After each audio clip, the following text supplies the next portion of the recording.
जय हिंद दोस्तों, कैसे हैं आप सब लोग। मैं हूं आपका आदित्य चौधरी।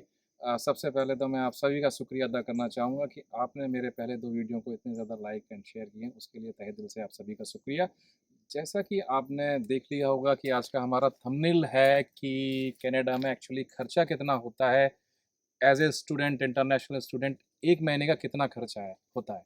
ये मैं आपको अपने अनुभव से बताऊंगा, क्योंकि जब मैं कनाडा आया था तब चीज़ें कुछ और थी, आज कुछ चीज़ें और हैं। तो शुरू करते हैं कि कनाडा में एक्चुअल खर्चा कितना होता है। जब भी हम किसी देश में जाते हैं, किसी बाहर कंट्री में जाते हैं, तो सबसे बड़ा खर्चा जो होता है वो होता है रेंट का खर्चा। कनाडा में इस वक्त अगर आप देखेंगे, शेयरिंग का जो रेंट चल रहा है वो है 500 से लेके 550, कुछ कुछ जगह पे 450 भी है। तो 450 से लेके 550 चल रहा है शेयरिंग का रेंट। अगर आप प्राइवेट रूम लेना चाहते हैं तो उसका 700 से लेके 900 के बीच तक का रेंट है। तो ये एक खर्चा हो गया। उसके बाद जब भी आप किसी कंट्री में आते हैं तो सबसे पहली जो आजकल की रिक्वायरमेंट होती है वो होती है मोबाइल फ़ोन की, एक अच्छा मोबाइल कनेक्शंस। कनाडा इस मामले में काफ़ी अच्छा है। आप एज ए इंटरनेशनल स्टूडेंट आते हैं तो आपको बहुत सारे प्लान मिलते हैं। जैसे अभी रिसेंटली मैंने अपना एक प्लान कन्वर्ट कराया, $40 में 40 जीबी का डेटा मिल रहा है, 1000 मिनट्स इंटरनेशनल मिनट्स मिल रहे हैं इंडिया के लिए। ये बहुत ही बेहतरीन प्लान है। अगर आप अपना फ़ोन नहीं लेके आते हैं और कोई एक्स्ट्रा फ़ोन नहीं लेना चाहते हैं तो टोटल आपका $50 के आसपास में ये सारी चीज़ें कवर हो जाएंगी। लेकिन अगर आप फ़ोन लेते हैं, जैसे फर्ज करें कि यहाँ पे जितने भी इंटरनेशनल स्टूडेंट्स आते हैं वो एप्पल फ़ोन वगैरह लेते हैं, तो इसका खर्चा तकरीबन $120 के आसपास जा सकता है 2 साल की कॉन्ट्रैक्ट के साथ। जो तीसरा सबसे बड़ा खर्चा जो होता है एज एन इंटरनेशनल स्टूडेंट, वो होता है ट्रांसपोर्ट का। हम सारे स्टूडेंट्स रहते ब्रैम्पटन में हैं, जॉब टोरंटो करते हैं, मिसिसागा करते हैं, तो उसके लिए मंथली पासेस बस के काफ़ी ज़्यादा अच्छे हैं। तो जनरली ब्रैम्पटन, मिसिसागा, इनका मंथली पासेस $130 का है। लेकिन जो टोरंटो है उसका $156 का है, यॉर्क रीजन का $170 का है। तो डिफरेंट डिफरेंट है।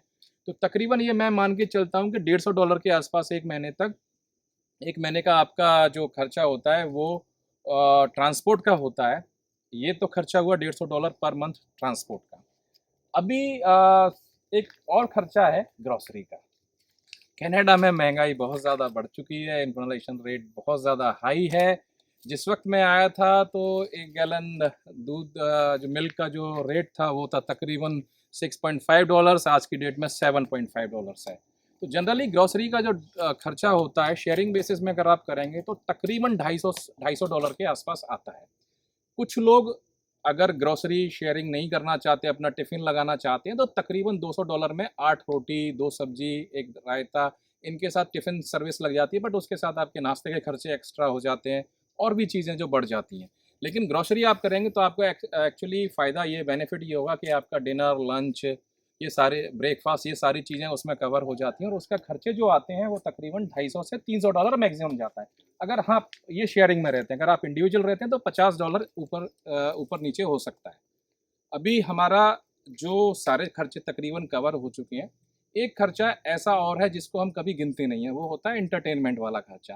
कभी आप दोस्तों के साथ घूमने चले गए, कभी किसी रेस्टोरेंट में आपने खाना खा लिया, कभी मूवी देख ली या कोई ट्रिप कर ली छोटी-मोटी, उबर वगैरह की कुछ कर ली। तो उसका $100 तकरीबन एक्स्ट्रा आप मान के चलिए। तो ये यहाँ पर मैं शेयरिंग बेसिस पे आपको बताता हूँ कि कितना खर्चा आया। 550 मैक्सिमम साइड में मैं लेके चलता हूँ कि आपका रेंट का खर्चा हो गया। $50 विदाउट किसी नए फ़ोन के लिए मैंने $50 मान के चला कि आपका फ़ोन का बिल हो गया, तो $600 हो गए।